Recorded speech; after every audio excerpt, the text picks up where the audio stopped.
Hello friends, அஸ்ஸலாமு அலைக்கும். இப்போ நம்ம என்ன செய்ய போகிறோன்னா பாவக்காய் 65 தான் செய்ய போகிறோம். நம்ம வீட்டில் உள்ளவங்களுக்கு பாவக்காண்டாவே பாதி தூரம் ஓடிடுவாங்க.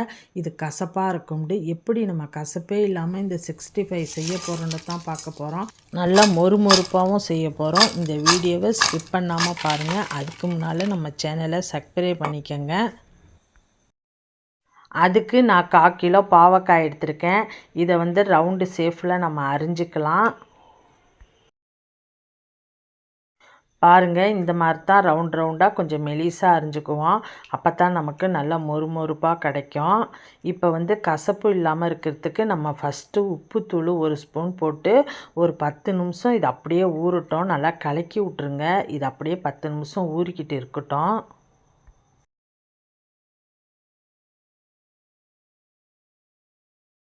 இப்போ 10 நிமிஷம் ஆயிடுச்சு. நல்லா தண்ணியை நல்லா கொதிக்க வச்சு அதில் ஊற்றி இப்போ இது அப்படியே கொஞ்சம் அந்த சூடு அடங்குற வரைக்கும் இது அப்படியே இருக்கட்டும். இதுலேயே கொஞ்சம் வெந்துடும் அந்த பாவக்காய். இது அப்படியே இருக்கட்டும்.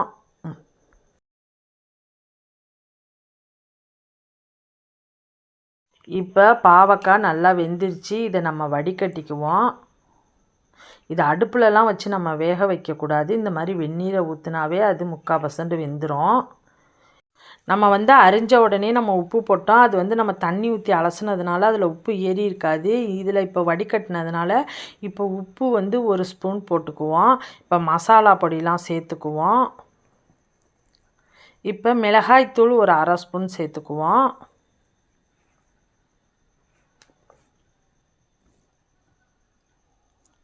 மஞ்சள் தூள் ஒரு 1/4 ஸ்பூன். கரம் மசாலா ஒரு 1/4 ஸ்பூன் சேர்த்துருக்கேன்.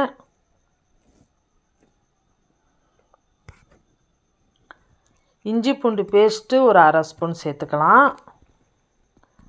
இப்போ எல்லாத்தையும் நம்ம நல்லா மிக்ஸ் பண்ணிக்குவோம்.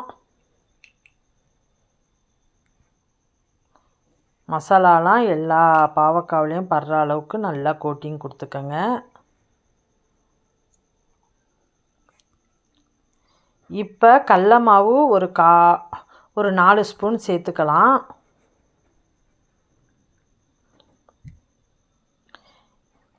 அரிசி மாவு ஒரு 2 ஸ்பூன் சேர்த்துக்குவோம். நல்லா பாவக்காய் மொறுமொறுப்பாக இருக்கிறதுக்காக கார்ன்ஃப்ளவர் மாவு 1 ஸ்பூன் சேர்த்துக்கலாம். இப்போ எல்லாத்தையும் நல்லா மிக்ஸ் பண்ணிக்குவோம்.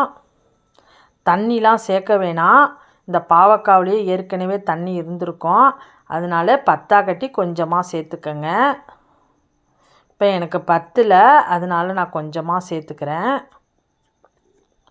இப்போ இது அப்படியே ஒரு 10 நிமிஷம் இருக்கட்டும். நம்ம எண்ணெயை நல்லா சூடுபடுத்திக்கலாம்.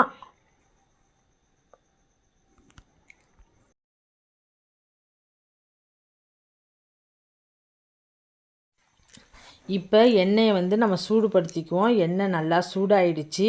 இந்த பாவக்காயை அப்படியே போட்டுறக்கூடாது. நம்ம ஒன்று ஒன்றா எடுத்து தான் போடணும். அடுப்பை கொஞ்சம் சிம்லேயே இருக்கட்டும். இது நல்லா பொறுமையாக வேகட்டும். இந்த சலசலப்பெல்லாம் குறையணும். நம்ம வேகத்தில் வச்சோம்னா கரிஞ்சிடும். அதனால் இதை சிம்லேயே வச்சு இதை நல்லா வேக விடுங்க. இந்த சலசலப்பெல்லாம் குறைஞ்சோன்னா நம்ம எடுத்தால் தான் நல்லா மொறுமொறுப்பாக இருக்கும். இந்த மாதிரி செஞ்சு கொடுத்தா ஒரு கசப்பு கூட இருக்காது. குழந்தைங்கள்லாம் விரும்பி சாப்பிடுவாங்க. பாருங்கள், இந்த மாதிரி நல்லா எண்ணெயை நல்லா கிண்டி விட்டு நல்லா வேக விடுங்க.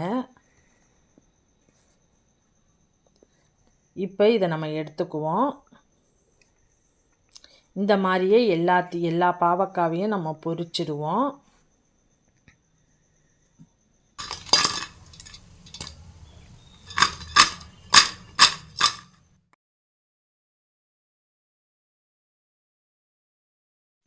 பாருங்கள், எல்லாமே ரெடி ஆகிடுச்சு. இது ஸ்கூலுக்கு ஆஃபீஸுக்கெல்லாம் இதை தயிர் சாதத்துக்கூடலாம் சைடிஷாக இதை கொடுத்து விடலாம். இது 2 நாளில் இதை நம்ம வச்சிருந்து கூட இதை சாப்பிடலாம். எவ்வளோ மொறுமொறுப்பாக இருக்குன்னு பாருங்கள். கொஞ்சம் கூட கசப்பே இருக்காது. நான் சொன்ன மாதிரி செஞ்சு பாருங்கள். இந்த வீடியோ பிடிச்சிருந்தா லைக் பண்ணுங்கள், ஷேர் பண்ணுங்கள், கமெண்ட் பண்ணுங்கள். முக்கியமாக சப்ஸ்கிரைப் பண்ணிக்கங்க. மீண்டும் இன்ட்ரெஸ்டிங்கான வீடியோவில் மீட் பண்ணுவோம். ஓகே, பாய்.